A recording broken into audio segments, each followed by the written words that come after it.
G'day everyone and welcome along to round 9 of the Australian New Zealand iRacing Grand Am Series. Brought to you by VET Online Superstore, coming soon. Track Racer and Thrustmaster. I'm Matthew Hill, your host, and joining me today is Sebastian. G'day Sebastian. Looks like we may have lost Seb there straight away. There we go. Sorry. Oh, we're away. I got to unmute my mic after the intros. How you doing, buddy? Mate, not too bad, mate. Getting over my severe case of the man flu. Oh, we've all been there. Killer. We've all had it. It's brutal, eh? But it's great to be here in the host chair. And mate, how do you enjoy your debut? I've had a couple actually now. I did Lime Rock in the V8s this season. Yes, of round course. 4, and so Jay's constantly reminding me about it and giving me grief over it. But no, it's good to be back in the box. I always enjoy it. It's nice to get a different perspective on the broadcast. Normally, I'm the one sitting there controlling the cameras, and then every now and then I like to get in and have a chat about it. So. Yeah, it's definitely a great thing, and we really enjoy these guys. And last week was no exception to the rule. I mean, they absolutely put on a show for us. There was great racing, carnage, right down to the end of the race. So, and that was a 50-minute race. Tonight, we're running an 80-minute race, which means pit stops. Here we go. Yeah, it's always exciting stuff as when pit strategy comes into play. Who will take tyres? Who won't? Who will just go for some fuel? And I mean, these cars, they don't actually use up their tyres too bad, but if you make a couple of mistakes and overheat them, you might actually choose to take that second or two longer pit stop because it'll be quicker for you in the long run.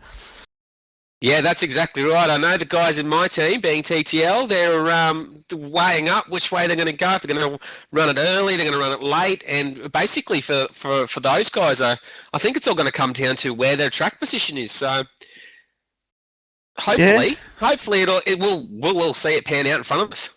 Yeah, definitely. Well, actually, round 1 at Spa, I saw a similar sort of setup with the endurance race there with 80 minutes, and George Sandman made his pit stop and only went for fuel, whereas Matthew Barron went for tyres early and ended up at the end, having a cracking finish with Matthew Barron holding him off until the last lap where George Sandman was able to get around him, but definitely makes for some exciting racing.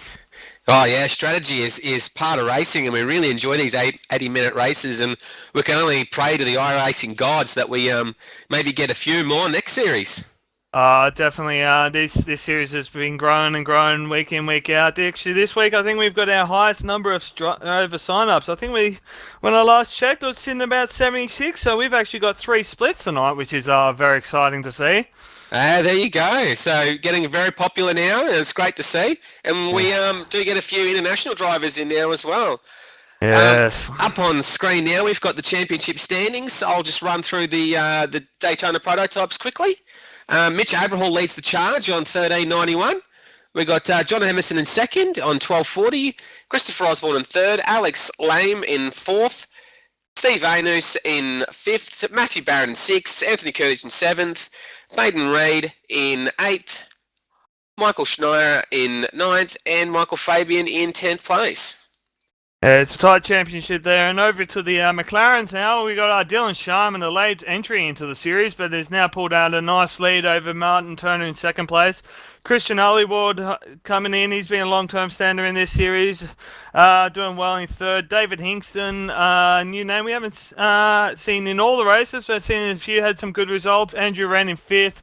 Corey Osborne, a name everyone knows who's a fan of this series. He's in sixth place. Blake Coppo, the early hard charger in the McLaren. He's found himself back in seventh after a few not able to make it, and then a couple of disappointing results. David Arnold, Craig Hunter, and Barry Kennedy round out the top 10. Yeah, it's great to see Blake Coppo, and I know that he is on the pace this week as well. He's going to be one hard cookie to stop, so it'd be good to see the race start, but the guys out there now doing their warm-up, so we'll run through the track set up at the moment. We've got, we're running the international layout with the inner loop, so it's 5.43 kilometres, 11 turns. And that bus stop, or the inner loop as they call it in America, they're really add some spice to this track. That's for sure. Oh, it's I've been out there doing a few laps myself this week. I figured if I'm going to be commentating, I better know what I'm talking about. And You would have caught me out there as well, I yeah, think. I did actually. I saw you putting in a few laps. Unfortunately, you're faster than me. Yeah, it's unacceptable behaviour there, Healy. But no, it's a great piece of track. It's always been one of my favourites on the service. We see the NASCAR go there in real life. We see the um I think the real Grand Am head there later on this year, and that. So it's always exciting racing. Very fast, very flowing. Traffic shouldn't be too big of an issue tonight, with lots of long straights to get past them. And Hilly, take away the DP grid for us. All right, so we've got the American George Sandman taking out pole with a blistering time of a 37.8. John Emerson right on his heels, they're only 10th behind. Brad Ryan in 3rd place. We got Anthony Kernich in 4th, Mitch Aberhall in 5th, Christopher Osborne in 6th, Richard Hampstead in 7th. I know he had a bit of a disappointing run in the last qualifying session. He's probably not too happy with his position. Matthew Barron, I know he's really struggling at this track at the moment. He's in 8th place. And we got Steve Anus in 9th, Stephanie Maureen in 10th, and Marlon J. McMullen making his debut on the top split for the DPs. Now it's good to see Marlon making it out there. We'll go over to the McLaren. So Dylan Sharman, again showing his dominance in that McLaren field, putting a 45.4. That's a blistering lap over Istvan Balog. In 2nd place, Fabio Gonzalez, the early DP driver who moved over to the McLaren, doing well in 3rd place. Blake Coppo, Emmanuel Palumbo, Christian Allyward, Bruce Joy, a name we haven't seen before. It's good to see some new drivers out there. Paulo Martins, Corey Osborne, Martin Turner, Ian Bevan, Leighton Fine, Andrew Wren, David Hingston, and Bo Cartel branding out the McLaren field. Well, I'm just having a look through the nationalities on these drivers, and we've got a real mixed bag tonight. We've got a Canadian, some guys from Central Eastern Europe, California, Italy, Iberia, and we got 2 from Iberia actually. Yeah, it's definitely showing the quality of this series that we've put on now. I mean, when we first started it, you would have been there, Hilly. We were back in mid-season 2. I think we had 11 drivers in total. Now we've got some real contenders for the overall championship. A great series going ahead, and it's been really exciting to be part of. Oh, definitely. I've really enjoyed watching this. I mean, these guys haven't let me down once. The close battles all the way through the both classes. I mean, today being a Grand Am is a multi-class race, and we've got 2 races in one. The DPs will be battling out for outrights, and then we'll have the McLarens in their GT3 class, and they'll be mixing it up between themselves as well.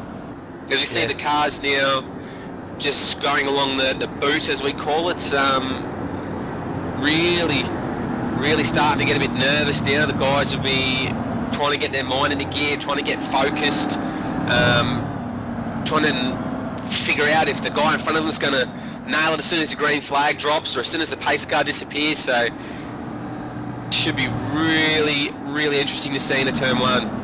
I think it was a bit of a contentious issue a few weeks ago with the green flag at Mid-Ohio. I remember John Emerson and George Sandman, these guys starting on the front row again.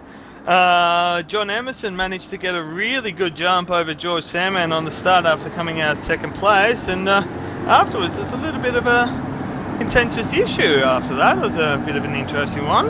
Yeah, well, I think it was a bit of a misunderstanding from the 2 drivers. I mean, they didn't realise, John actually knew that as soon as the green flag goes, as soon as it drops, they can belt. They can just go. And Sandman thought it was up to him to control the pace, so which is not in the rules. But, I mean, that won't happen this time around. I'm sure Sandman will be awake to John Emerson. As they round the last bend now, the pace car's about to dive into the pits. Sandman will control the pace until the green flag drops, and it's away we go. Pace car's in, Sandman's holding him up, away he goes. Looks like we've got Brad Ryan with a great start. It's up the inside of John Emerson. Looking Anthony back, Koenig going around the outside there of Christopher Osborne. looking back at the McLaren field, we've got a nice smooth start. Dylan Sharman's managed to jump away nice and early. Got a few cars going side by side at the back of the grid, but they've gone into single line going into turn 1. It's good to see, and as the McLarens come through the S's now, we saw in the first race we broadcast here at Watkins Glen was absolute carnage coming through here. Oh, David Hingston gets really loose from that transition from the left to the right hander. That's incredible. Great job there from Hingo to hang on to that one. It's a bit tricky part of the racetrack. These cars are really highly sprung, and the curves aren't that big around here, but you hit them just a little bit too hard, and it's just enough to unsettle it sometimes, and you can get a nice big slide. So, good job by David Hingston to hold on to it. It's an easy mistake to make, as George Sandman's racing away already over Brad Ryan and John Emerson. As John Emerson takes a look at Brad Ryan coming in down to the boot, but thinks better of it. Yeah, it's a really good place to make a move there, that corner, but you really have to be committed. You have to be right up alongside of him, otherwise you will turn the front driver around, that's for sure. So Brad Ryan looks like he's gained a little bit of space there due to John Emerson's little move. So Sandman taking a commanding lead on the first lap. Yeah, he'll be looking at getting out a nice big lead early on, trying to gap it away and just leave the field in the dust so he can focus on his strategy and his race and keep it going from there. Well, that's exactly right. 1 second he pulled that time round. Incredible. Oh, Anthony Koenig, you've got to be careful going out that wide coming out of turn 1. You'll quite easily throw yourself off into that fence and snabble you up very quickly. Well, I know Anthony Koenig was bragging earlier on today about his race pace. So now we'll get to see if he's got the goods and can back up his, well, he can basically walk the talk. Yeah, it's one of those series though, like you can sit there and you can be out there in practice and you never quite know what other people around you are doing. So you might be sitting there on the qualifying setup looking at the practice times going, yeah, I've got some great pace, and then you start to get the qualifying and the guys you're comparing your times to have yeah, we've got a few droppers. David Hingston actually looks like he's having a bit of internet issue, so hopefully that can stabilise. We know Madison down, he's a good one for those ones. So yeah, Madison not racing with us, but you would have heard his voice on this broadcast before. Richard Hampstead is all over the back of Osborne now, really pushing hard there, wants to get that move made, because Richard Hampstead, we know he's a talented driver, got a lot of skill, and will not be happy sitting back in 7th place at the moment. No, he's got Matthew Barron also, who's accustomed to beating up the front, so they might look to the early pit stop and get some fresh tyres on, and then try and with some clear track put in some fast lap times.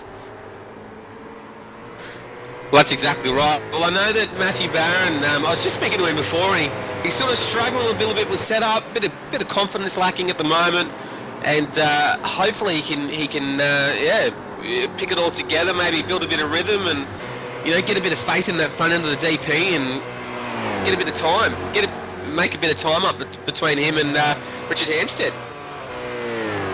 Well, this battle now for second place, it looks like we've got Emerson's right up the tailpipe now of Brad Ryan. Oh, he's stepping out Makes really a out. move. Oh, great move by Emerson. That was really committed. Keep it on track. Nice work by John. Good move. Brad just knew the move was made. It's a long race, 80 minutes. You got to be in it to the end to have be in contention, and no point trying to pin it on the first lap. Yeah, that's exactly right.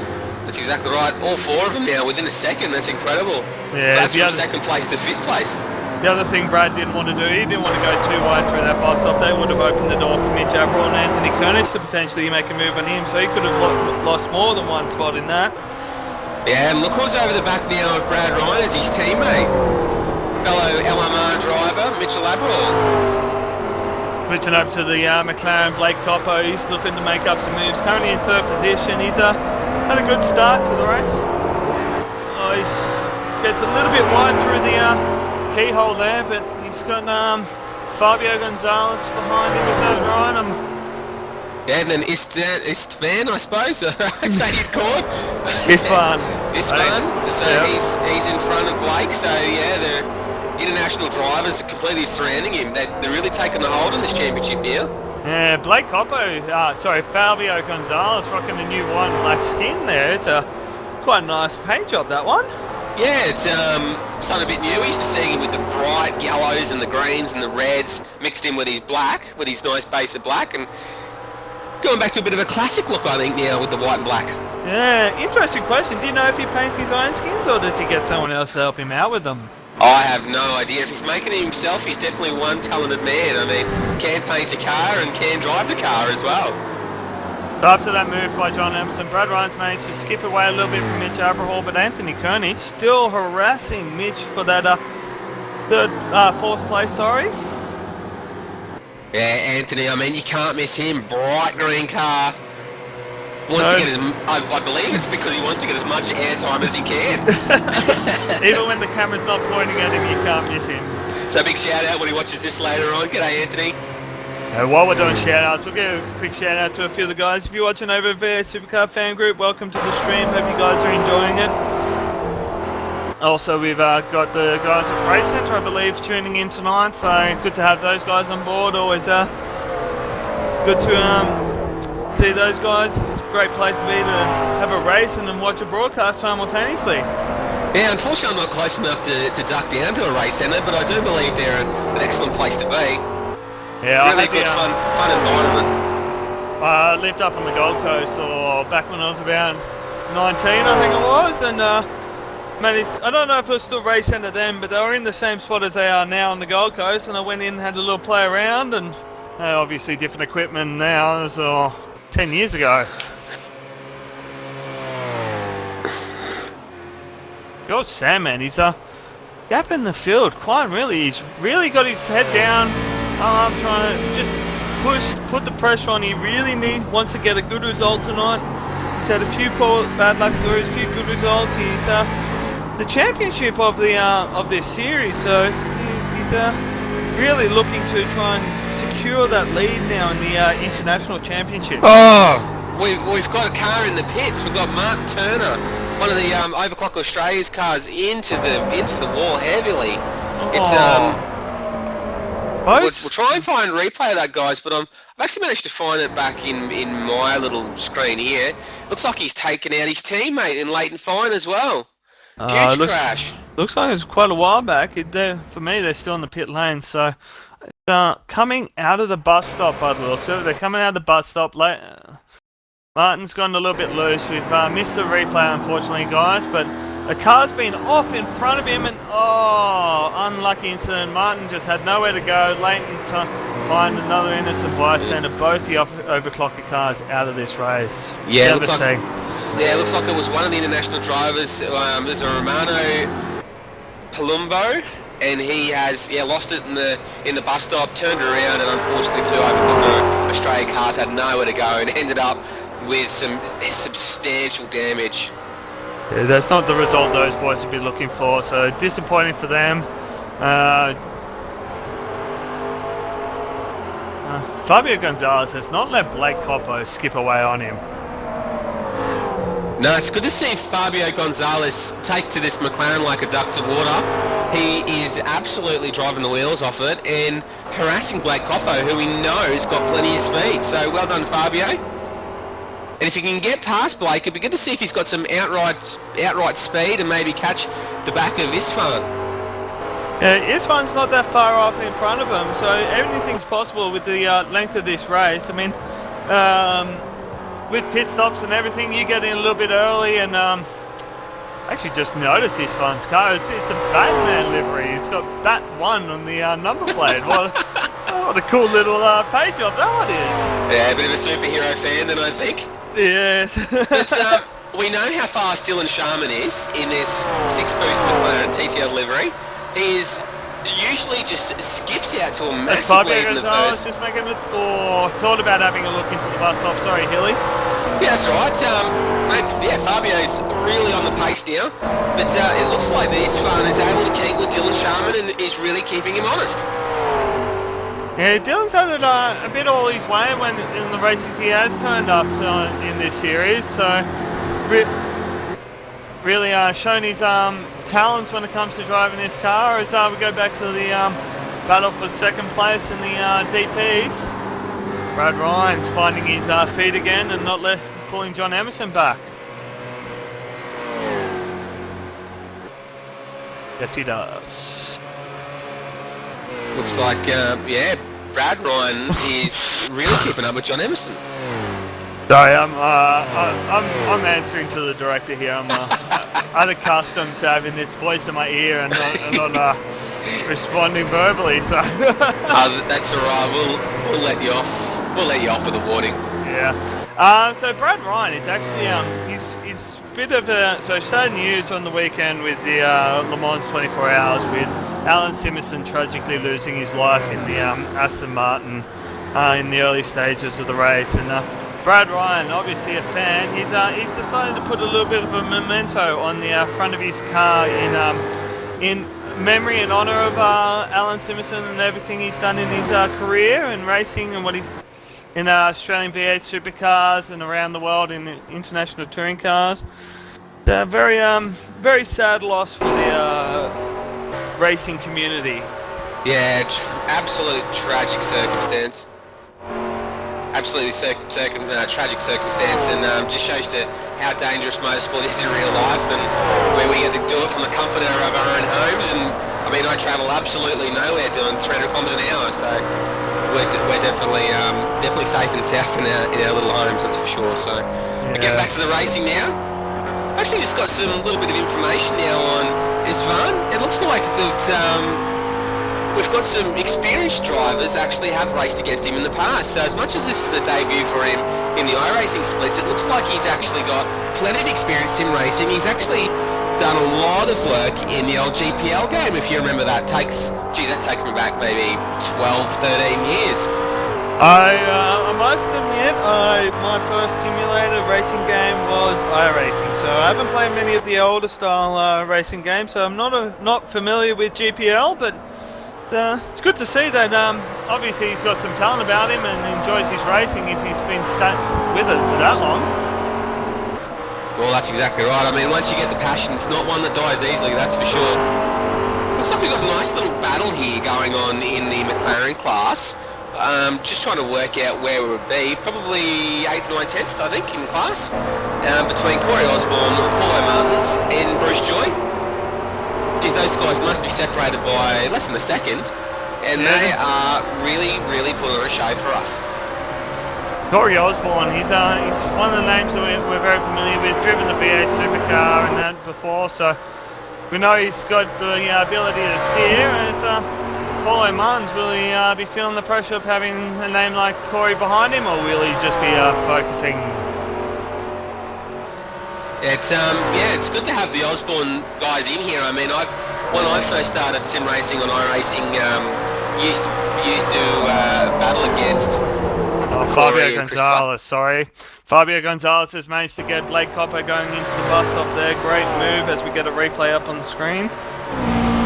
Very good, well done from Fabio. Very clean driving there, I can see. Yeah, he got a great run out of the S's. Just managed to get inside and. Because knowing the move's been done and gotten out of it, just don't want to go too wide through that bus stop. It's hard enough going one wide through there sometimes, so you don't need another car beside you. So great racing by these two. Blake will be looking to try and get that move back if he's got the pace. Yeah, that's exactly right. I mean, it's 80 minutes. There's still a pit stop to go, and I mean, we're only 14 minutes into it at the moment, and you know, something as silly as going too wide into the bus stop or the inner loop can end two people's races quick, smart.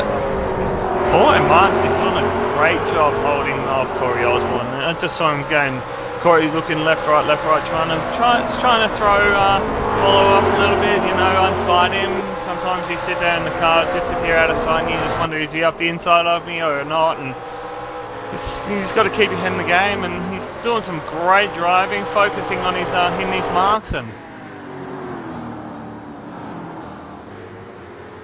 as we look now back into the DP class, we've got the bright green car of Anthony Kernich all over the back of Mitch Aberhall, absolutely on the pace. These guys are flying. Yeah, well, what are we now? We're 15 minutes into this race now, and these guys are split up by less than 0.3 of a second. It's great driving by both these drivers. Oh, Christopher Osborne having a little bit of moment getting over that back curb, coming out of one there. So easy just to, because once you go over that curb, the road dips away from you, it goes off camber and it just gets loose, and very easy to make a mistake there. Looks like Anthony Kernich is hoping for a good run out of this last turn. Get a good run down into turn 1. Doesn't look like he'll be close enough at the moment. I think you might still be on the replay there, Hilly. Am I lagging behind? Yeah, we've just gone through the carousel. Rookie error. I've been watching mistakes then. Oh well. Oh, well, we've all done it. It's happened before, and I can safely say that it probably won't happen again to. It will happen again to me for sure. Just looking through the times, John Emerson's he's starting to put down some really good lap times. 39.3 last time by to Sandman's 39.4, so pulled in a 10th there on Sandman that last lap, and just pulling it in over the long haul, and potential for the win still there.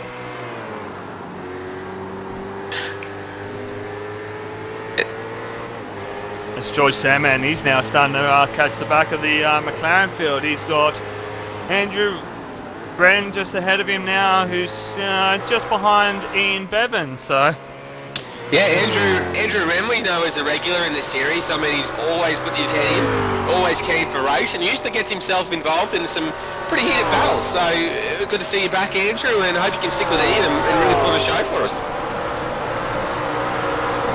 George Sandman, it shouldn't hold him up too much. It might be coming through this carousel. As Andrew steps aside, will he stay wide for him, George? Yes, he does. Good presence of mind there from Andrew, just knowing the leaders coming through. Don't want to slow both each other up now, so George gets underneath Ian Bevan there. So as Emerson is getting a little bit balked there by Andrew Wren coming through into the into the boot section.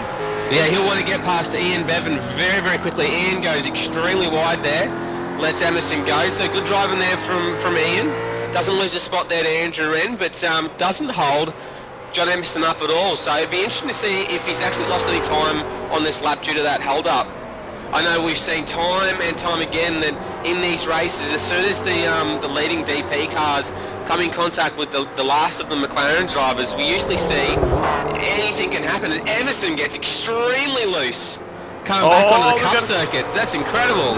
Andrew Wren and Ian Bevan almost got cut off the track there at the back, but with the Mitch Aberall, Anthony Kernich and Christopher Osborne coming underneath him, coming out of the back onto the back straight. Yeah, that's right. I mean, last thing you want to do when you're in a DP car, especially in a heated battle, is to come up on these slower McLaren class cars in a really tough one-line spot. I mean, you can lose seconds very, very quickly. Looks like Kernich now is all over the back of Aberhall.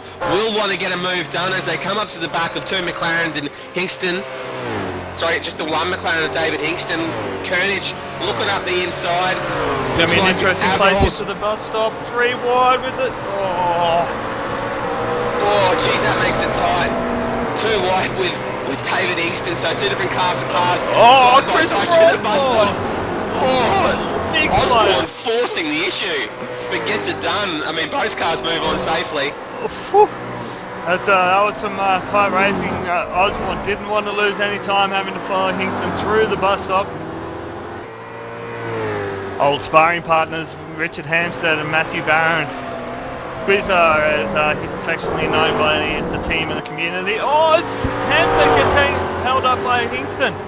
Hampstead's got a poor run coming down to the boot corner. Will Squizzer be enough of an advantage? No, but he'll be all over the back of him now. Yeah, Barron will be rubbing his hands together. He'll be wanting to get a clean run out through these last set of corners, and if he can start to set up a move now, he can get it done at turn 1.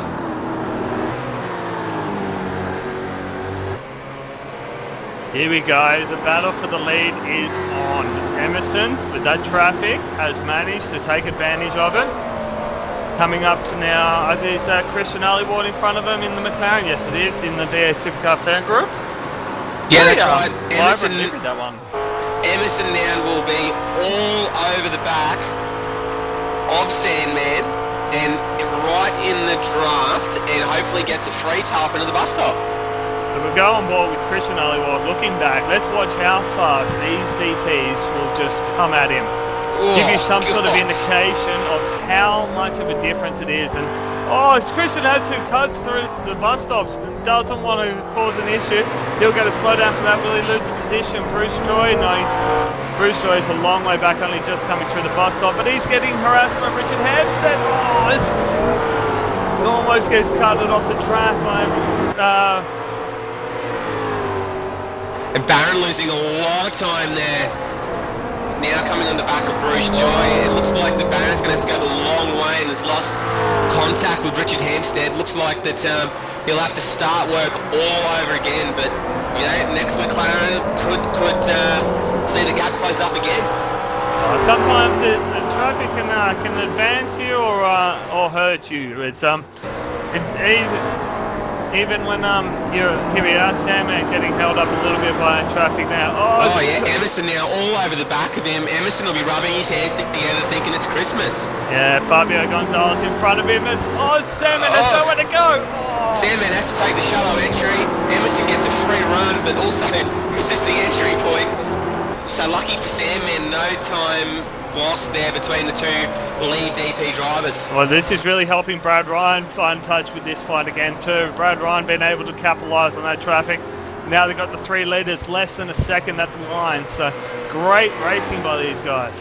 Yeah, it's good to see these guys battling out at the top of the order. These guys have not disappointed us all series, and hopefully for the 80 minutes, I mean, these guys will be absolutely spent by the end of this 80 minutes. Battle pack that's still raging on for, what is that? That's 5 and 6, Bruce Joy, sorry, 6 and 7, Bruce Joy and Paul O'Muns and Corey Osborne. Gee, I'll get my names right in a second. Corey Osborne has a bit of run things about, but not an easy place to try and get an overtaking. Bruce Joy has a big slide in front of him. Joy very lucky to hold on to that McLaren. He looks like he's heated his rear tyres because he is very, very loose. And we got Corey Osborne now all over the back of Paul O'Muns. Paul O'Muns sticks on the inside, runs Joy wide and gets the move done. So great driving there by Corey Osborne's going to capitalise on this. He's going to want to go through as well, but he might look into another move. I think's better of it, but he's Paul O'Muns Osborne up the inside. Osborne. Can he get the power down? No. Paulo's been able to. He goes to the alternate line.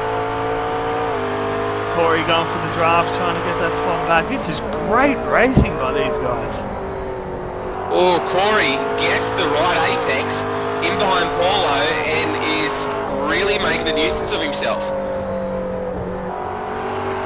Great apex again. He's just clipping the curbs, using every millimetre of this track, and is really working this LMR McLaren to the bone. Now, I've got a question for you, Hilly. Have you done your pit stop research? Because I certainly haven't. I can safely say no, I haven't. I'm completely new to this with the pit stop, so... We've got a word in from our director. We're looking at about a 16 pit stop for a DP. Not sure about a McLaren. Well, I know the McLaren's probably going to take about 40-odd litres, so they'll be in the pits for quite a while. So it'll be interesting to see the different strategies. I mean, some guys will be running a heavy fuel load at the start. And George Sandman still being harassed by John Emerson. At the line, it was half a tenth lifetime. 2 by 2 through the bus stop there. Corey Osborne and Paul Moses. And they're both around. It looks like Corey keeps it off the wall. And very unfortunate there for Paulo Martes because he is sustained heavy damage on the front right-hand side of that and will have to limp it back to the pits. Okay, you'll go back to a replay. That was I came in right at the end when they were coming in, so by looks of it, Corey Osborne's got a great run coming through the S's. Paulo's gone to the inside line, so Corey's gone, alright, I'm going to go for the ideal racing line then.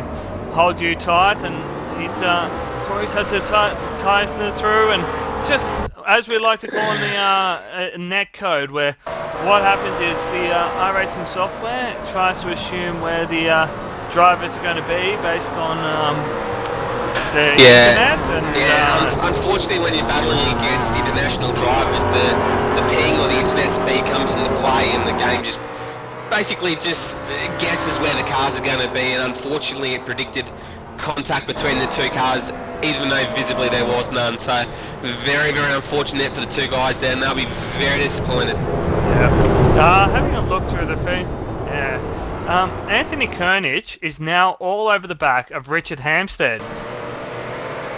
This is a battle for 6th and 7th.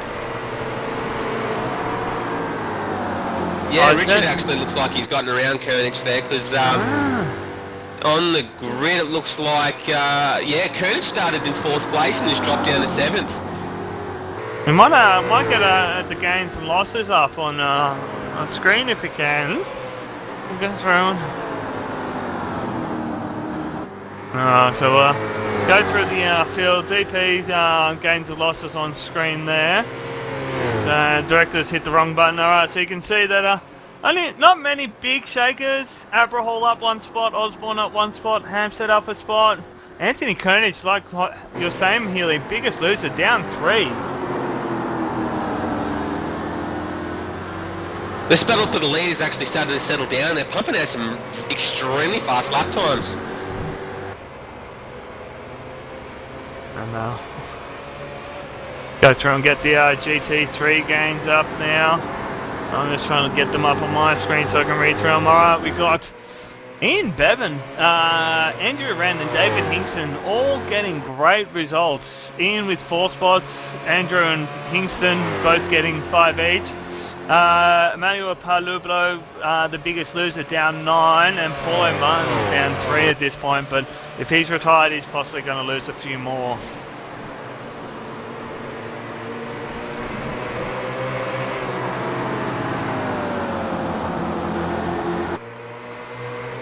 Those graphics you would have seen up on screen there, all brought to you by Christian Aylward, who did the programming for that software. So thanks again, Christian. We try to mention you every race, mate. So, mate, thank you very much for your hard work, and all the viewers, I'm sure, are very appreciative.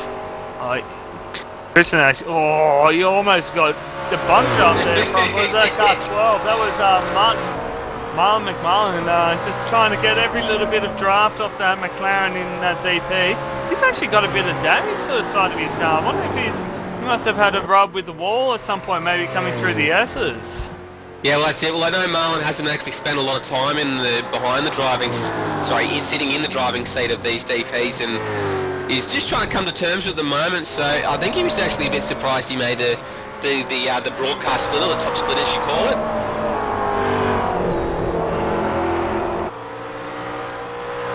Go back to the bit down the field. Andrew Wren still harassing Ian Bevan, looking for a move up the field a bit more and maybe get a 6th spot gain. So good turn of pace for Andrew. He's been pushing out some good lap times. Not to discredit Ian, he's been doing a great job as well in what's that? That's 7th place. 1, 2.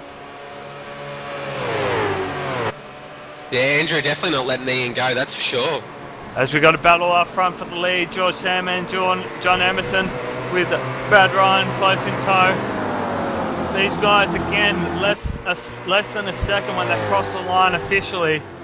Emerson absolutely flying in the first sector there, and he did 27.3 through the first sector, which is half a second faster than Sandman. That's incredible. That is by far and away the fastest first sector. So John Emerson's setup is really coming to him now. He's as I've spoken to him several times, he absolutely loves this car and wishes he could drive it more.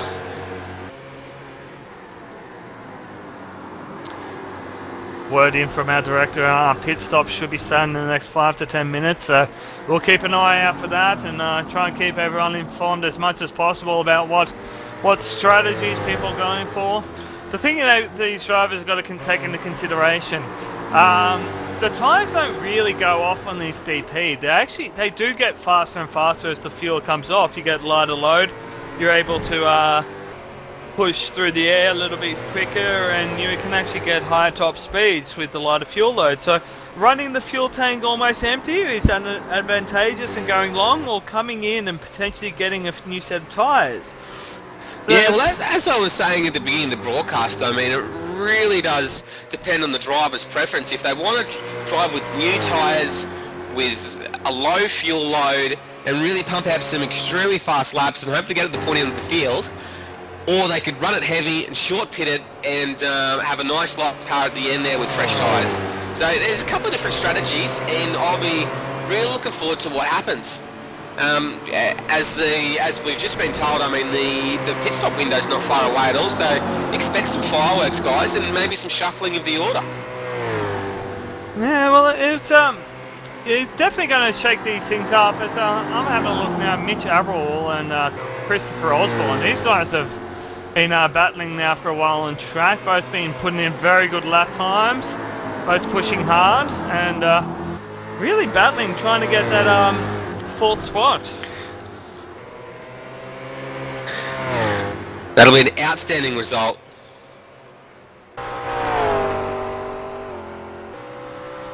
Oh, look, we haven't talked about him since the start of the race, really, Healy. Let's touch on Dylan Sharman. He does it every week. He comes in, he blisters the field, and we forget about him. He is an absolute talent, that's for sure, and very smart and knows how to drive the wheels off this McLaren. He's done definitely.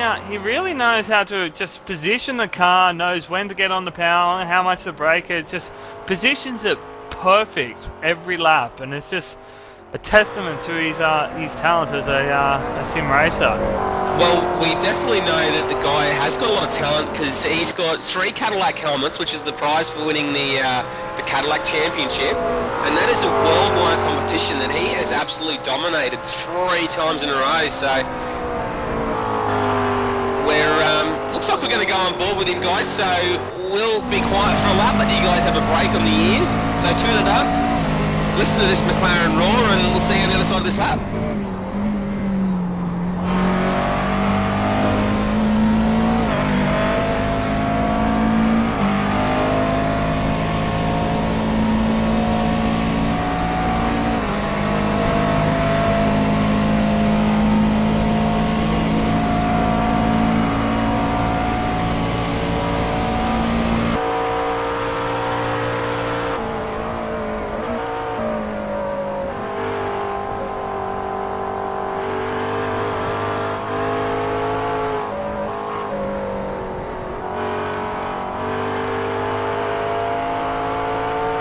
Try to break away from that. Something's happened to George Sandman. I think his internet has dropped out. Oh, that's horrible news for Sandman. After a DNF at the last race, he'll be bitterly disappointed. That's just trying to devastating. find it. Oh no, he's actually lost it. It looks like there's been contact between him and John Emerson. Oh, I'm just trying to find it now. But we've had reports from the guys watching the race as well. Looks like Sandman's actually lost it, just coming into the boot section. Yeah. Director's just found the replay, so he's just come down through the carousel. He's coming down towards the into the boot section, gotten the rear tire onto the grass, just slid it out, and unfortunate incident for George Sandman. John Emerson with damage to the front of his car as well, so wonder how that will play out as the race goes on for John Emerson. Well, these cars are pretty much all carbon fibre, so if there is even the lightest contact, it can cause dramatic damage to these cars. I mean, these cars are, you know, a large percentage of aero.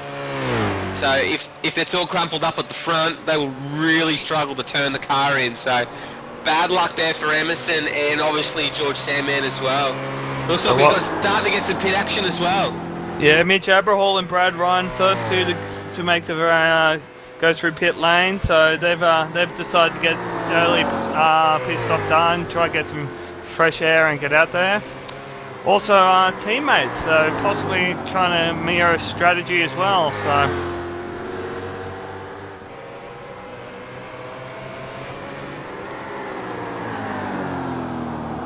Yeah, it's going to be interesting now that the cars will start coming in, the action will start, the pit crew will earn their keep now, that's for sure. As actually Mitch Aberhall is caught up to the back of Marlon McMahon. Marlon obviously hasn't pitted yet. Mitch Aberhall, I believe, on fresh tyres. They should be able to clean him up, but this is for position. Marlon doesn't have to move over and get out of the way. As I'm doing what you did, Hilly. I'm on replay. Yeah, see, there you go. There's karma for you, eh? Start giving it to me, and then it happens to you. All right, now we've got some official stuff. We need to give a shout out to our co-commentator, man of the V8s, Jay Kennedy, watching in the spectators. Jay, you've done a rookie on our championship standings, mate. It's not round 78, it's round 8. Jeez, buddy, what are you doing to us? One mistake in I don't know how many years he's been doing this. He does a great job for the series. He's a tireless worker, he keeps up with it, and mate, without his help, we wouldn't be where we are today, so it's always good having Jay about.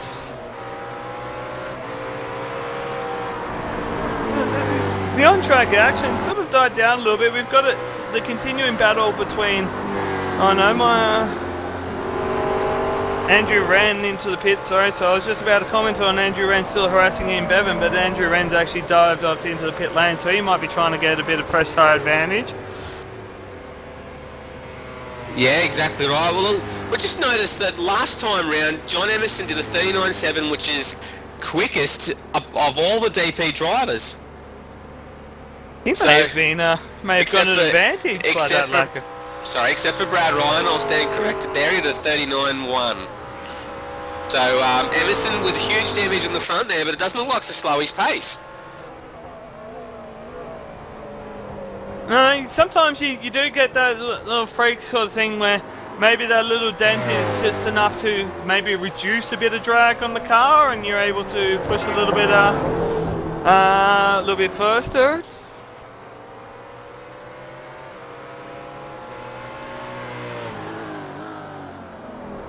So John Emerson, we'll run through the field. John Emerson now to a 5.2 second lead over Christopher Osborne. These guys haven't pitted. Richard Hampstead in third place yet to pit.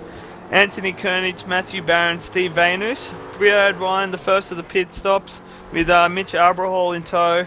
Then Marlon McMullen and Stephanie Morian rounding out the 10-car DP field. And just going through the McLarens, we've got Dylan Sharman absolutely leading the charge there behind Istvan Baloff. And we've got Fabio Gonzalez in third place. Fourth place is Blake Coppo. Fifth place is Christian Arwood. We've got Bruce Joy in sixth place. Ian Bevan in seventh place. Andrew Wren in eighth, doing a great job there in eighth place. David Hingston in ninth. Corey Osborne in 10th place. Paulo Martins in 11th place, and it looks like the rest of the guys are all DNF'd. Unfortunately, we've got Paulo Martins out, Martin Turner out, Leighton Fine out, Romano out, and Bo Cattle out as well.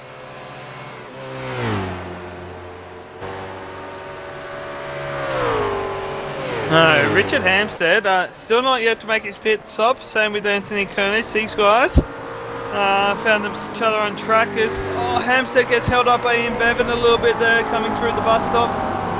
I tell you what, if you're Anthony Kernage, now's not a bad time to come in the pits.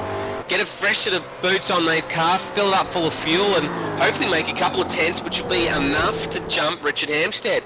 And that's a feather in the cap that I know that Anthony Kernage desperately wants.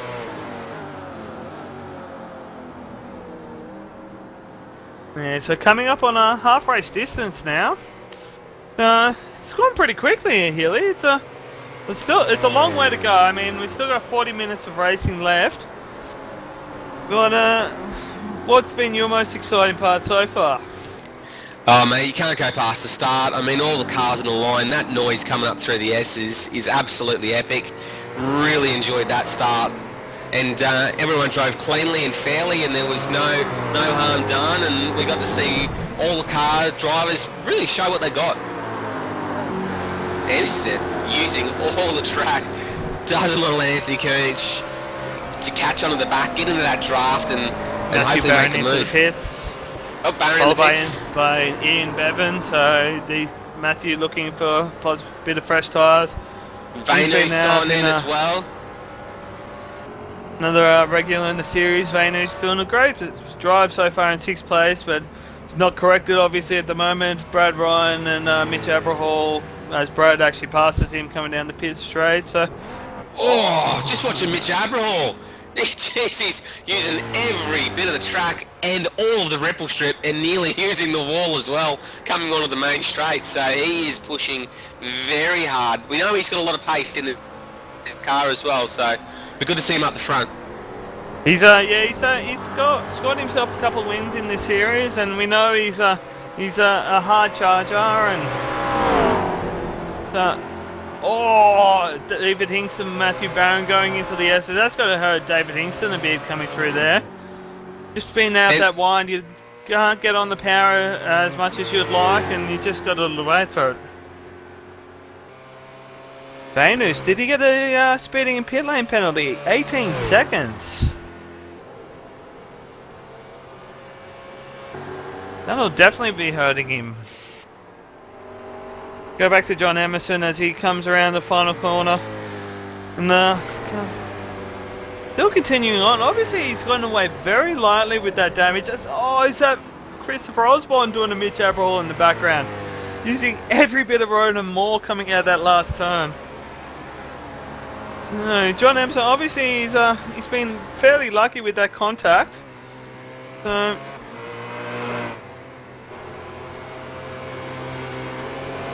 these boys are pushing hard at the moment.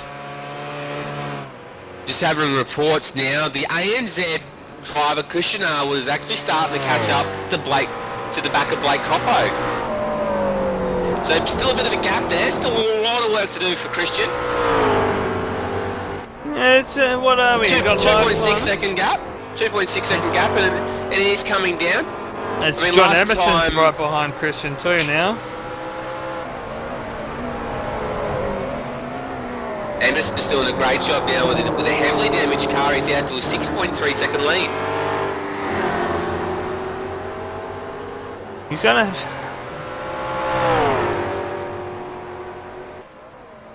Stefan doing a great job in rounding out the DP field. Obviously, a first time in this series. It's good to see some new names out there, keeping this car clean and just keeping it on the track, doing a great job. Well, he didn't actually post qualifying time.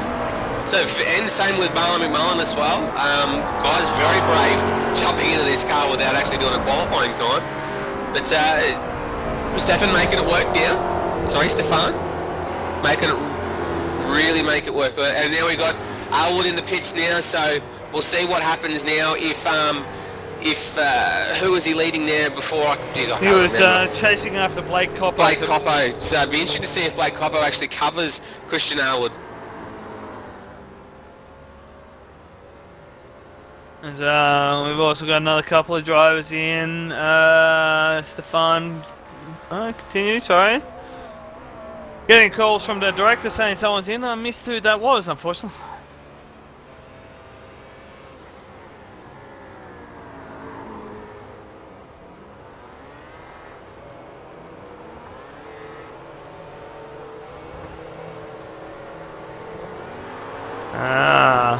Look at this. Istvan, a very long pit stop. Has he had an issue with his pit stop? Has he maybe... Was he maybe had a hold penalty maybe for speeding in pits, or? Yeah, that's an interesting turn of events. So, or maybe he forgot to set his fuel and the pit crews just filled it up to the brim, not knowing any better. He thinks about going into the bus stop there too wide, but Christian able to hold him out for now. So Istvan might be a little bit frustrated after making a little mistake in the pit lane. We know Istvan's definitely got the pace and will want to get past Christian Arwood as quickly as possible. But But Allenwood definitely counting his lucky stars there. He moved up into a very, very respectable position there. Yeah, so Dylan Sharman, he's again still continuing to put in these great lap times. Well, we know that Dylan can run the car extremely long. I mean, he's really looked after this car, and he's been able to run his own lines. This one's again side by side with Christian Hollywood. Matthew Barron's in the mix there. He's been held out. He's just going to have to sit there and wait as he's getting on the brakes coming out the corner when you want to get on the power. He's just had to sit there and wait, and now Christian's let him go through. Getting caught up, unfortunately, in that battling McLaren pack there. So let's go. Matthew, bit of contact there with Esteban. Oh, that was just a little too tight on the curb there. Just bounced the car a little bit wide. There's Marlon runs it extremely deep. It looks like that Istvan also runs wide and gives Christian Allenwood the run into the first of the sweepers heading up the hill. Istvan wisely steps back in the line. Yeah, if you stay too wide, you both just lose so much speed. The ideal line, you can keep it through there flat to the floor, but if you're side by side with someone, it gets loose and no grip on the outside, so slow exit out of the S's, and you just end up losing way too much time by the time you get to the bus stop. Looks like we got reports of some of the guys watching the race that the TTL crew for Dylan Sharman is actually starting to get ready. Going to be heading into the pit shortly, I believe. Be interesting to see what he does, and his teammate John Emerson's coming for his pit stop. So we'll keep an eye on the pit stop time for John Emerson here. Will he get some of that damage repaired, or will he be alright just to get his fuel and tyres and get going? I would dare say that they're definitely not going to repair any damage there. I mean, he can still pump out the lap times. So I very much doubt that he'll be changing anything to do with that front end. Yeah, Brad Ryan, he's coming down to turn one. He's going to get the move done. John Emerson's still stationary in the pit, so Brad Ryan taking over the effective race lead at this point. Well, definitely. I mean, last flying lap by, Brad Ryan was about 0.3 faster. So Brad Ryan leads the race now. So well done for Brad. That's a great effect. Great race so far for Brad Ryan, and now he's just got to keep his nose clean, keep pushing hard, and then go on. We've got Bruce Joy in the pits now too, so getting close to having a cleansed field. How many we got left to pit? We've got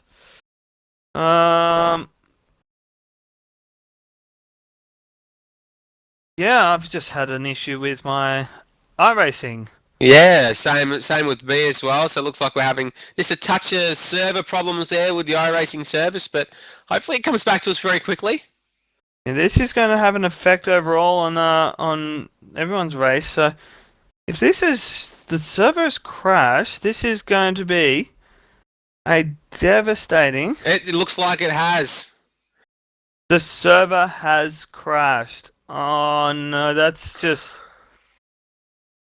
devastating for all the guys involved. That's not going to count. Yeah, it looks like it's definitely kicked me from the server, I'm afraid. So that's me done anyway. Yeah, that looks like the race done by the looks of it. Everyone's been kicked out of the race for getting reports through on our chat. That's wow, that's a first for us. That's no. We got our director there saying that he's the curse. yeah, he came on last week his first time, had some issues with running 64-bit racing on a new graphics card, and had a crash, so I had to come back in and take over. This week it's been his second broadcast, and now we've had a complete crash, and it seems the whole website is down. We're gonna word in that you can just reload and rejoin coming through the chat. So let's see if we've got some drivers coming back in saying don't forfeit from the race, just rejoin. Mine's saying I'm still connected, so obviously I'm gonna have to wait. A little while. We got guys saying the website's down and other things. I can't imagine these results will be counting at all. No, I'm afraid it looks like it'll. Yeah, unfortunately, it looks like it's going to be race over. So a huge anticlimax in what was promising to be an absolutely epic battle throughout the two different classes. And yeah, Sebastian, mate, doesn't look very promising for the rest of the day. But I mean, this is, I suppose, a part of the online racing that we really much love and enjoy. I suppose we could compare this in the sim community as having a freak storm or something like that, or something that happened at the actual track that's caused the racing to stop. Yeah, I'm afraid it looks like it could be a red flag for us. So I don't think there's much point for us, I think, hanging around for too long. So we might unfortunately wrap it up here. I wish we had some people to talk about and some good results there, but unfortunately, it doesn't look like we've got any results coming through at all. No, obviously without the race finishing, it won't be classified as official, so no championship points will be awarded for this event. No safety rating, no I rating losses or gains, so it's pretty much just a big practice session for everyone. We might see how we go with a later race potentially, but I think at this point it might be just best to call it a night, unfortunately. Although, yeah, however, these guys will be very disappointed. Looks like we got the server back up now, but I don't think the race is going to count at all. No, I can't imagine it counting at all. So I'm gonna load back in and see what's happening. There might be a few drivers getting back in, and you might find a few guys getting very fortunate. Whoever can get in first and get down track first may score themselves a free lap or two and get away to an easy win. Well, that will be a real turn of events, and I suppose if you were the lucky one to get back in and were able to do that, yeah, it looks like you'd be able to get away with some easy points. But I'm just looking through the field. I have no drivers. I know Dylan Sharman has managed to get back in. I've got Andrew Rand in as well, David Hingston, Bruce Joy, Blake Coppo. As drivers are spawning into the pits, all the DPs now are in the pits, so hopefully director won't be far off with the live pictures. I think the DP field are obviously sitting there having a bit of a chat. Looks like Christopher Osborne's going to be the first one out of the pits. Yeah, well, we've got Dylan Sharman out on track. Richard Hampstead's out on track. Blake Coppo's out on track. Andrew Wren's out on track. Sover Hingston, Bruce Joy. We've got, here's an interesting one. Dylan Sharman is the overall race leader. Well, there you go. And Blake Coppo 35 seconds behind, so the server really playing games with us now. As we get live picks through, so apparently 5 people did not get kicked from the server, so interesting to try and suss out where we're at. And have a look at who's leading the DPs. Richard Hampstead from Christopher Osborne with John Emerson in 3rd place. We might actually have to wait until some of these guys cross the line to really get a true sense of where everyone is, because I know a few guys are probably just exiting the pits, and this is I'm speechless as to what we've witnessed here. Yeah, I don't know how to call this, guys. It's been phenomenal. Real big turn of events here. It's a real bag of mixologies, I'd say you'd call it. I'm getting a word in that with Dylan Sharman and Corey Osborne. Did Corey Osborne didn't get kicked? Yeah, I think those two guys are really lucky.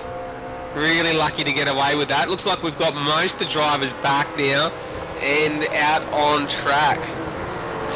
So, yeah, got reports through saying that Dylan's done it on purpose, or Blake's done it on purpose, but I very much doubt that anybody would have that sort of technology to be able to do that. Dylan Sharman's actually come down to the pit lane, so he's made a pit stop. We don't know what that will do to the thing, as Richard Hampson is now being scored in 1st place in the McLaren field with Christopher Osborne in second place now. Blake Coppos finds himself in second place. Last time by though, Richard Hampstead didn't get past Blake Coppo. So Richard Hampstead in the DP will now have to chase down the leading McLaren of Dylan Sharman to take the race lead. I don't think I'd ever say that at all. David Hingston finds himself in fourth place for the McLaren field. So this is just, still showing the same four guys with the DNS: Paulo Martins, Martin Turner, Leighton Fine, Emano Palublo and Bo Cattell. George Sandman still not back in as well. Corey Osborne has been pipped 6 laps down now, so not sure exactly if he's had a bit of an unlucky rejoin and lost a few laps.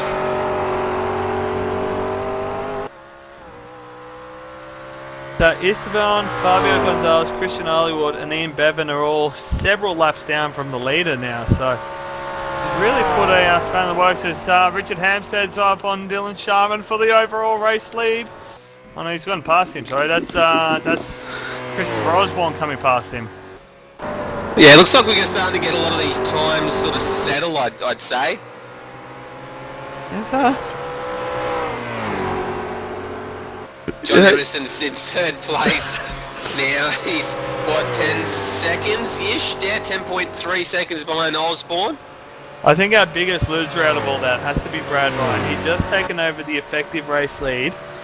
And has been relegated down to fourth place and a long way off the pace too. Yeah, I'm curious as to whether the guys have been refueled to their setup when they rejoined, or iRacing servers remembered how much fuel they had left.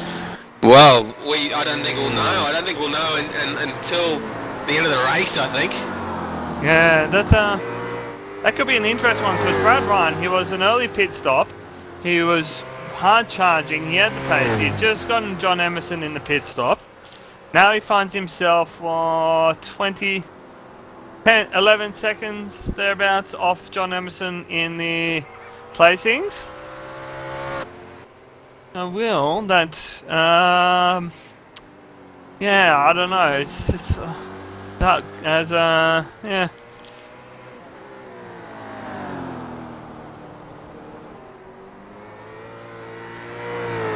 I'm surprised at how many of the guys still managed to stay on the same lap.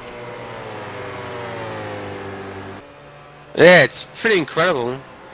We might jump on board with John Emerson for a lap. Well, we had an attempt at the McLaren before. Let's have a listen to this DP who goes around Watkins Glen.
Go. That's a lap around Watkins Glen on board with John Emerson there. So during that time, Blake Coppo's made an unscheduled pit stop. He's got a bit of damage, so let's try and see if we can find you a replay now. I'm going to see if I can find something on my end.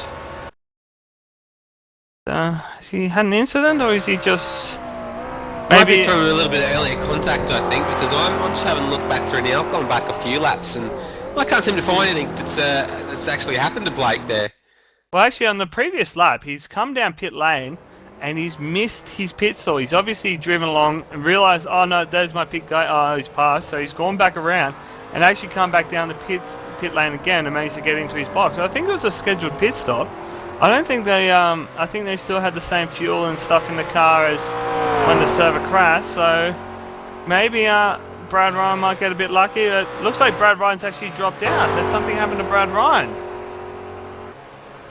Yeah, I don't know what's happened to Brad Ryan there. There's a lot of crazy stuff happening right now. I mean, I just don't know how to call it. He's had a few internet troubles. He's blinked out a bit, and then looks like he's coming through the thing, losing connection, and he's just pulled it over and gone. No, I can't drive with that. It makes it really hard when you're suffering from a loss of internet connection. What actually happens is it feels like you're driving on ice. You lose actual grip with the road, so it makes it a lot harder to drive the car. As Richard Hampstead comes down the lane to make a pit stop.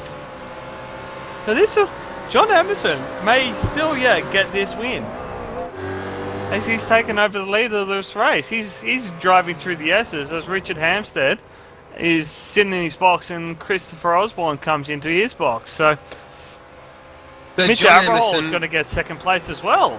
Yeah, it looks like John Emerson inherits the lead again. And Matthew Barron to third place. So this is... Looks like we've got Hampstead and Osborne come out together at the same time. Absolute craziness there. So these guys will continue their battle they had before the actual server crashed. Yeah, so it must have been a much longer pit stop for Hampstead, because he was in his box a long time before Osborne got into his. So, wonder if Osborne's just gone for fuel and Hampstead's got fresh tyres. Hampstead will feel like he's driving on ice for a lap or and a bit while he gets his temperatures and pressures up, but then he'll be able to push on. Very important to get the pressures built up correctly. So, what are your bets that this will be counted as official, Hilly? I reckon there's every chance of it. I mean, our timing's still going. I mean, it looks like Emerson stopped the clock last time right at 1 minute, 9 seconds. Yeah, sorry, 1 hour, 1 minute and 9 seconds, sorry. That's all right, mate. We'll forgive you this time. Yeah, so, I mean, it's hard to pick it, because I know that I've seen iRacing have an issue here or there in the past, and what's happened is they've discredited the results and made it pretty much a non-official race. So what that means is no I rating on the board, no safety rating, and no championship points, which will be disappointing for the drivers, because obviously no one in the race had any intention like thing like that. And Bruce Joy, he's found himself in second place. I bet you he's hoping this goes official. There's no doubting that. I mean, he's about a minute behind Dylan Sharman there, so there's really not a lot of chance there for getting the first place. But I suppose a second now would be extremely beneficial for him. He would be absolutely cheering, I bet. Hingston in third and Wren in fourth, and Blake Coppo's been relegated down to fifth. So absolute, just crazy stuff happening right now. Yeah, it's a bit of a... And this phone's 2 lap downs. Brad Ryan falling back down the order as he's with his dropout.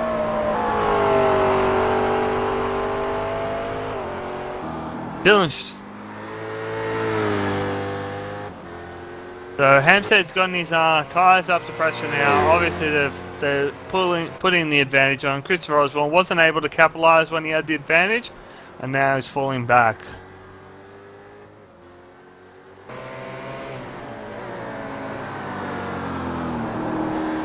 John Emerson now out to a commanding lead, 15.5 seconds.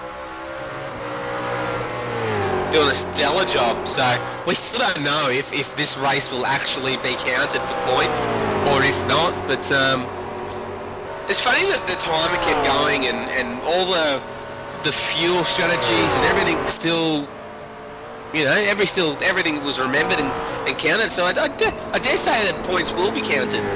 Yeah, I think it is. While I've got a quick moment, joining us in the combox, Corey Slade. How are you, Corey? Yeah, g'day guys. It's good to be back. It's been quite a while. I had to join in here only a couple minutes ago on the race, but tell you what, it's been way too long since I've been up here with Hilly and yourself too. So I've never commentated with you, so it's good to be back. No, G'day, Corey. How you going, mate? Yeah, good man. You've been doing a good job on the on the commentary. I've been listening to you. Oh, mate, we've had a bit of craziness and a bit of chaos here, mate. What's your thoughts on what's happened? Yeah, I was just speaking to Matthew Barron then about it. He was asking what the go is, if it'll be official or not, and it sucks. It really does when the server drops out. But I can say from previous experiences, I've been involved in races like this where the service dropped out and almost the whole field protested that the result be taken down and not counted, and unfortunately it went through. So regardless of what happens now, the race will count. I can assure you that one. Yeah, okay. All right, well, it'll be interesting to see what happens. I know that there's a few boys that'll be over the moon with their results, and some that'll be very, very bit disappointed. Brad Ryan, probably one I would think of straight away, would be very disappointed with the outcome. Yeah, he'll be absolutely devastated. But a couple of names that'll be very happy: Mitch Aberhall and Matthew Barron. Those two were mirrored down in the lower half of the field during pit stops and everything else, and Matthew Barron finds himself in third place, catching Mitch Aberhall. We've got a car on the fence here. Anthony Kernich coming onto the boot. Has put in the wall. Sorry to butt into you there if I get out to check it out. I just had a look and he got that thing stuck in the fence, something rather hard. So he's come through the carousel. He's coming out of the carousel. He's into the boot section. What happened there? He's just come around the corner. He's gone a little bit too much curve, unloaded the car, and it's just stuck him in the wall. That's got to hurt. Yeah, a case of the old overcorrections into the wall. So unfortunately there for Anthony Kernich was having quite a solid run. I mean, he probably the race wasn't panning out the way he would hoped for. But well, definitely not after he's entered in the fence, that's for sure. He was currently running inside the top 10 as well. He would have been about 5th or 6th in the Daytona prototype class before that. Steve Ayners has just gone by him, so I dare say he would have been about 6th, though. Bit of a shame for Anthony.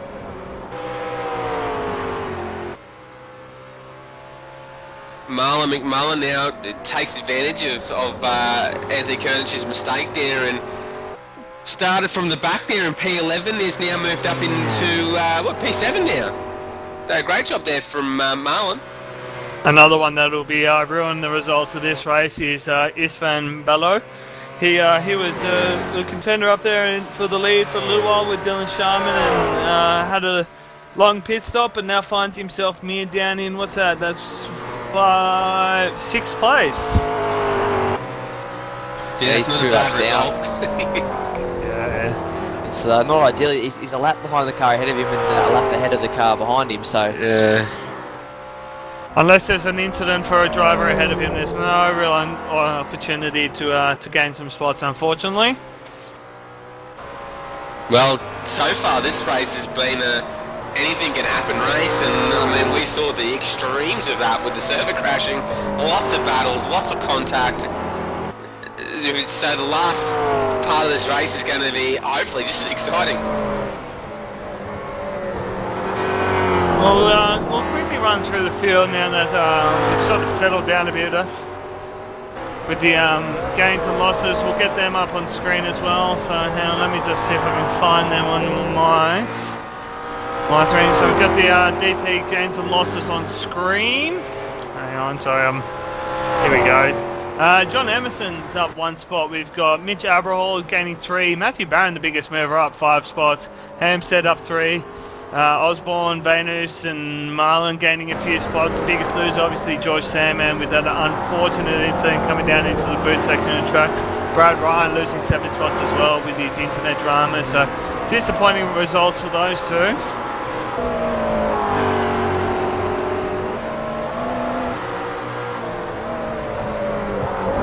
the GT3s up as well. So have a quick look at those gains and losses. So, all right. So the biggest winner, Bruce Joy and David Hingston, both gaining big numbers. Andrew Wren also gaining 9 spots, finds himself in 4th place, and the majority of the field now with losing spots. Blake Coppo down 1. This time losing 4, Fabio losing 4, our biggest loser, Manio El Pablo Palumbo, losing 9 spots after that early race incident. Must say, one of the things I haven't missed is butchering those names. It's one thing I've been happy to avoid the last couple of weeks. I was always correcting you guys too, and here I come into the box thinking, yeah, I've got this sorted, and now I'm butchering them too. So, mate, see, it's all easy behind the scenes, isn't it? You get on the spot and actually got to do it. No, Andrew Wren. 9 minutes to go. Andrew Wren is catching David Hingston. So this could be a battle for the ages there coming down as Richard Hampstead was been really held up by Hingston, so that'll slow both drivers down. That'll help Andrew Wren. Sorry, Corey. I was going to say, Hampstead's been on a charge his last couple laps after the pit stop now. He's catching Matthew Barron at over a second a lap, so the battle there is still on for the final podium position. He's a fair way behind, but he's got about 5 odd minutes to go. Sorry. About 8 minutes to go. But it can be done. 5 seconds to go, gain up. So the maths, if he's gaining about a second lap, he can definitely get to the back of Barron. Well, last time I was a 39.9 for Matthew and a 39.5, but that was with the big traffic moment for Hampstead. So he's got his teammate up ahead of him now. That it's a pretty clear run for a while. I think that's actually Bruce Joy. Oh, it is too, sorry, I saw the orange and black car. Yeah, orange and black, so that's Bruce Joy.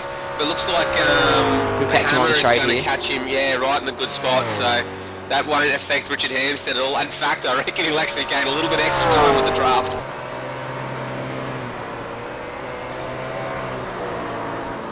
Yeah, it looks like that Richard Hampstead is pushing, so really driving the wheels off this thing now. Actually, speaking of pushing, Matthew Barron also is catching Mitchell Aberhall at the moment too, so at this rate we could have a three-way fight for 2nd, 3rd and 4th in the final lap. Wouldn't that be something to finish this race off after the controversy we've experienced with the crash server, a few disappointing crashes? Well, I think it would. Well, Barron's only got to pick up 2.3 seconds on Aberhall, and Hampstead's got 5.1, was it last time by, that he had to pick up on Barron, so This lap coming across the finishing line now will really give us the true picture of how it's going to play out. I was going to say, it wouldn't be a Grand Am race of Watkins Glen without the chaos. I can still remember last season here, it was just absolutely, it just went off, and it's I've missed most of this one, but it seems like it's had the same things again. Oh, it's been a great race so far. Lots of action throughout the field. Very exciting. All right, so we'll update you on the gaps now. Mitch Aberhall is coming to the line.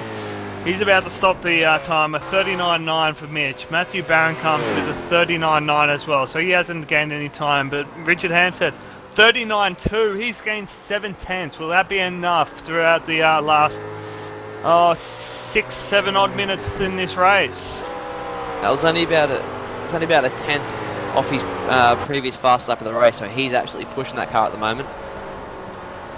So we'll run through the field. John Emerson leading over Mitch Aberhall, Matthew Barron, Richard Hampstead finds himself in 4th place, Christopher Osborne in 5th, Steve Vane is up to 6th place, Marlon McMullen in 7th, Stefan Morian in 8th place, Anthony Koenig, Brad Ryan and George Sandman all having DNFs.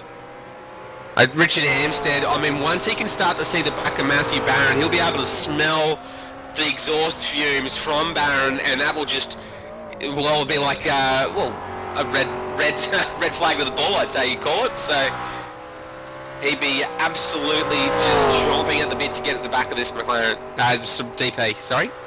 We'll run through the McLarens as well. Dylan Sharman now to a dominating lead over Bruce Joy. He finds himself in 2nd place, having a great result after managed to get back into the server quickly and not lose.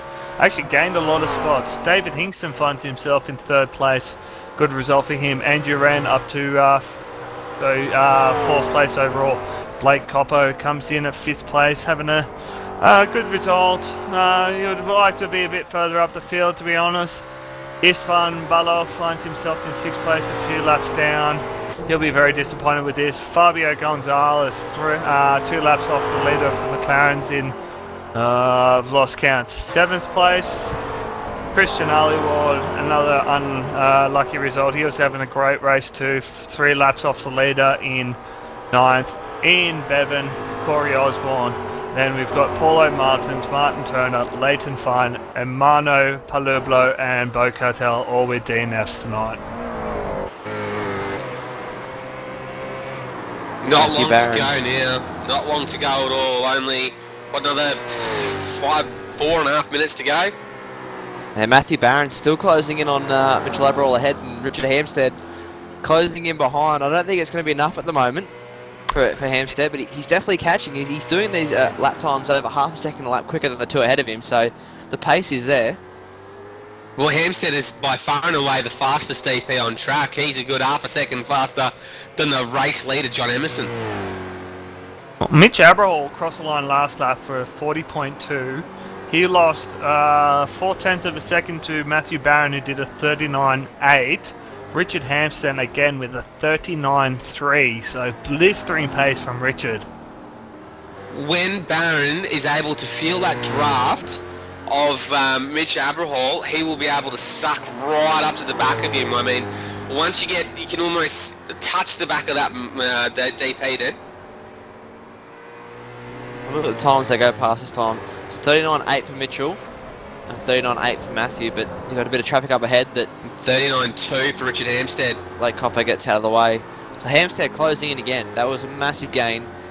The question is it too little too late? We've last time by Emerson stopped the clock at an hour 16. So there's only about 3.5 odd minutes to go. And Richard Hampstead absolutely wringing the neck of this Daytona prototype.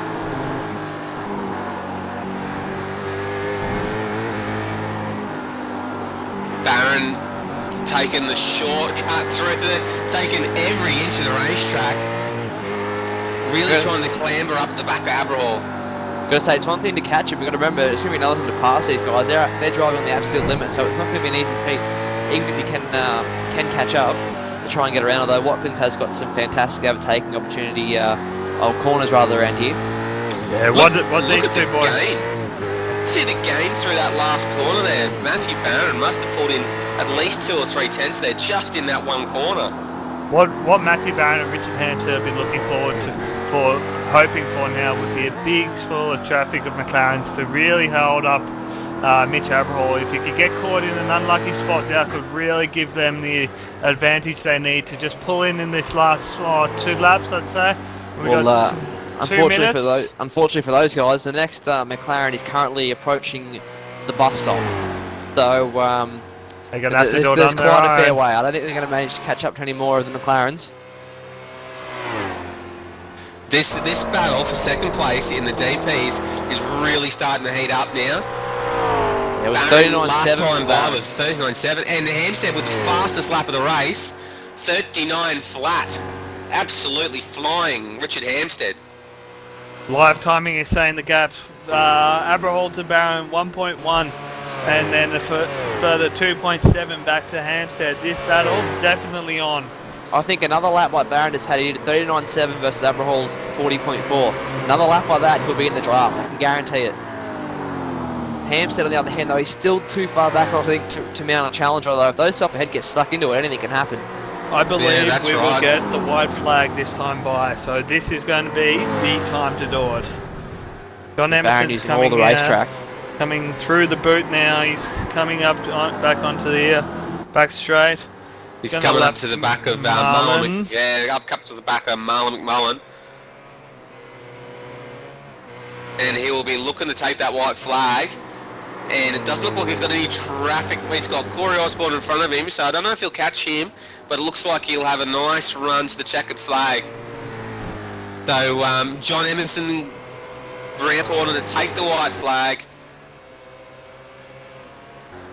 Then all he has to do is hit his braking marks, hit the apex, and get out nice and cleanly. Only one more lap to go for Emerson. He's going to try and hit the wall out of he's going to hit all those other things bar the wall. He comes up now. It's probably one of the worst places for it. He seems to have a lot of grip, a lot of downforce. So it's pretty good across the top of the hill there. Mitch I don't think Aberhall he's has going to catch traffic responded. up ahead. Mitch Aberhall has responded to Matthew Barron. He's done a 39.8 to Matthew Barron's 40.2. So Barron losing 4/10 in that lap. Richard Hampstead a 39.3. So another blistering lap. Live timing now 1.6 between Barron and Aberhall, 1.8 between Barron and Hampstead. This is the lap to do it. Can they get there? I think it's the loss by Barron's going to hurt him, and I still think Hampstead's too far back. Another maybe 2 laps, and Richard would be there. I know, it's probably the only time after racing for 1 hour and 20 minutes that you want it to go for any longer.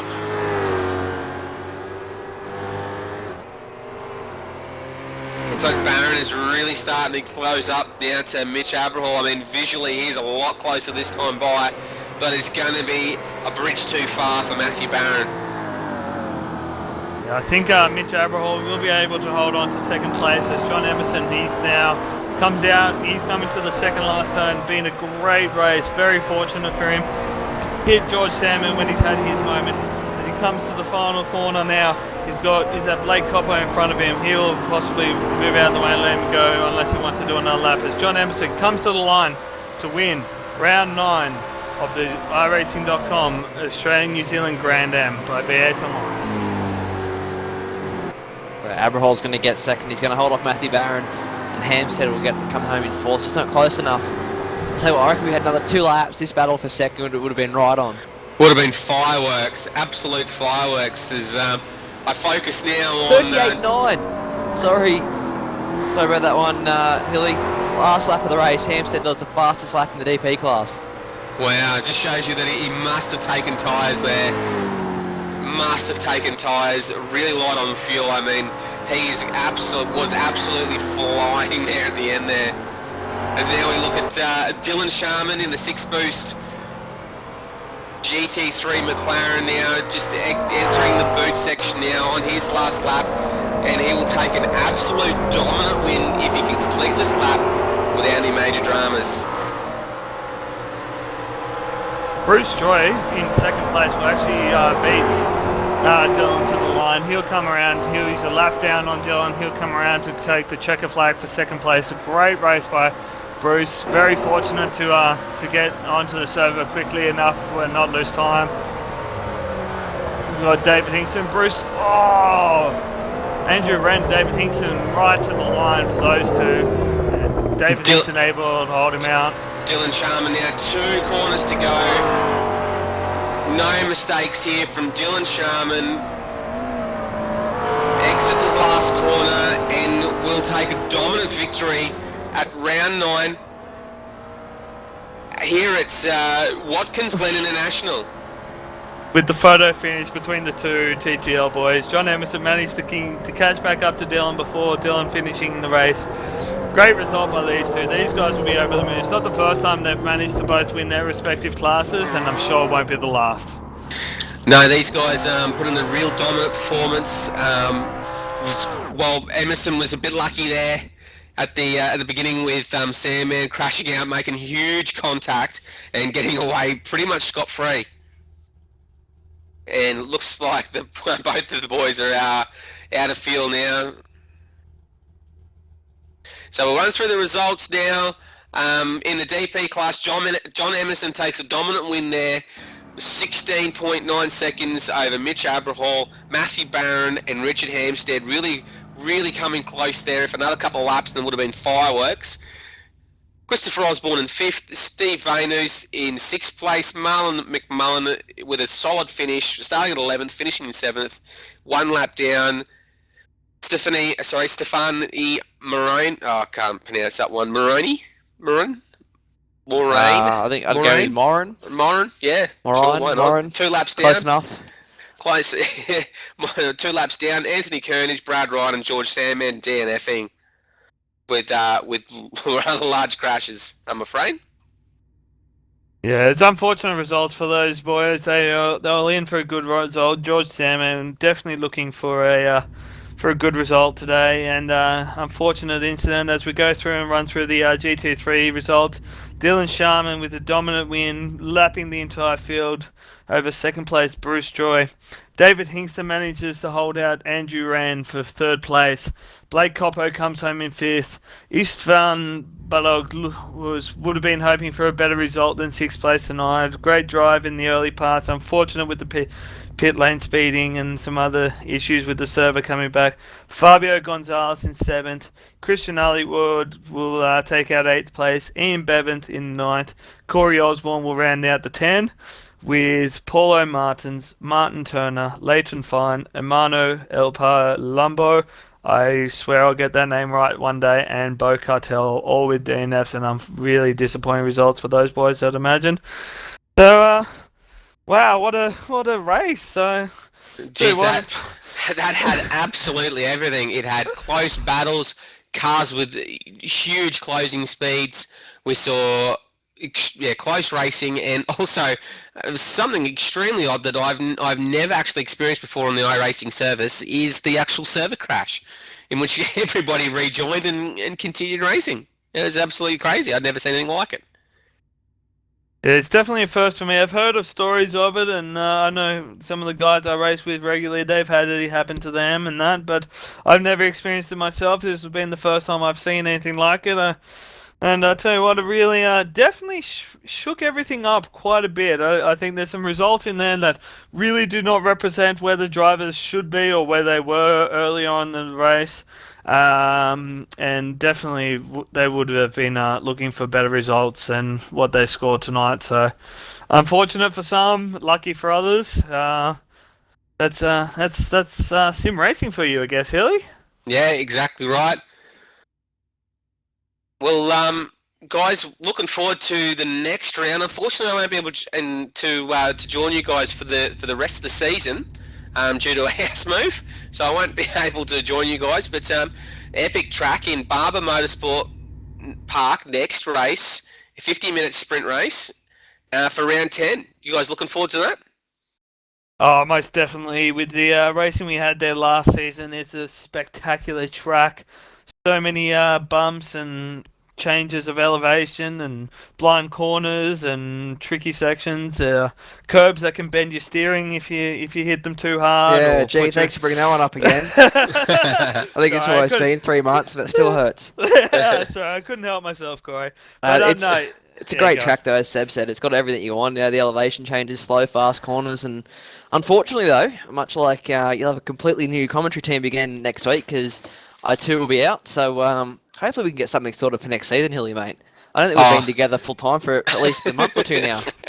Yeah, well, unfortunately, real life does come first, I'm afraid. So it's I'll be moving house. I'll be moving down to the Antarctic, basically, and once I get my internet connection there, I'll be back full time for sure. So round 10 next week at Barber. Really looking forward to it.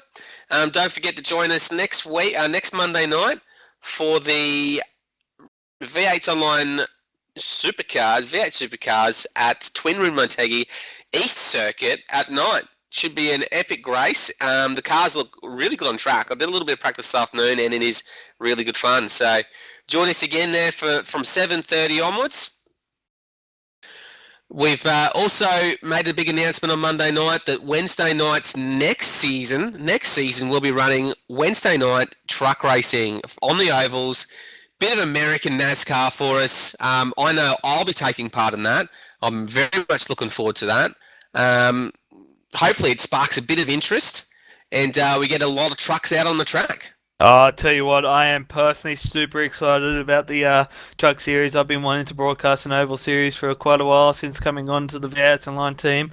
I can't wait. I'll be taking charge of the cameras and that. We'll be having Desmond Hallen, who's doing the cameras tonight, and Clayton Brooks for the commentary team and that. We've got a lot of work to get them up and running, but the community, super excited.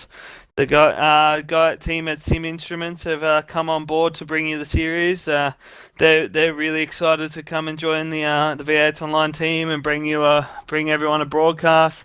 There's a couple of rumors of some potential competitions for the fans, so definitely definitely look out for that one. I can't wait. I know the boys in the team that want to get out racing, and there's a lot of guys that looking forward to watching it. So it's going to be exciting. There should be a great series. Unfortunately, won't be able to take part in that one either. I haven't raced in so long, but I think we need to bring up a poll here. We need to call it the Ute Series.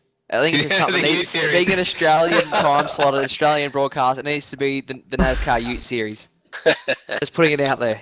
I think that's probably not a bad idea. I mean, we do have our V8 Utes in the race around after the V8s and follow them around the country. So maybe we might do a couple of hosted races and get the Ute out on the same track the V8s are going to or something like that. Well, guys, that was round 9. Thank you very much for joining us there in the end, Corey, and thank you very much, Sebastian. Thank you, Hilly. It's been a great night. It's been a lot of excitement, and I'll miss you in the next couple of weeks, definitely. Yeah, it's been good to come in for the last 15 minutes of that one there. So, as I said, unfortunately I won't be able to commentate next week and pretty much ruled myself out for, I think, most of this season. So, it sucks. So I had to, like I said, 15 minutes, but I had to come in. I missed it that much. It's just ridiculous. Yeah, work commitments, they get in the way of everything, don't they, Corey? I haven't raced since Laguna Seca. It's been terrible. I think it's almost been 3 months now. But, well, that's life for you.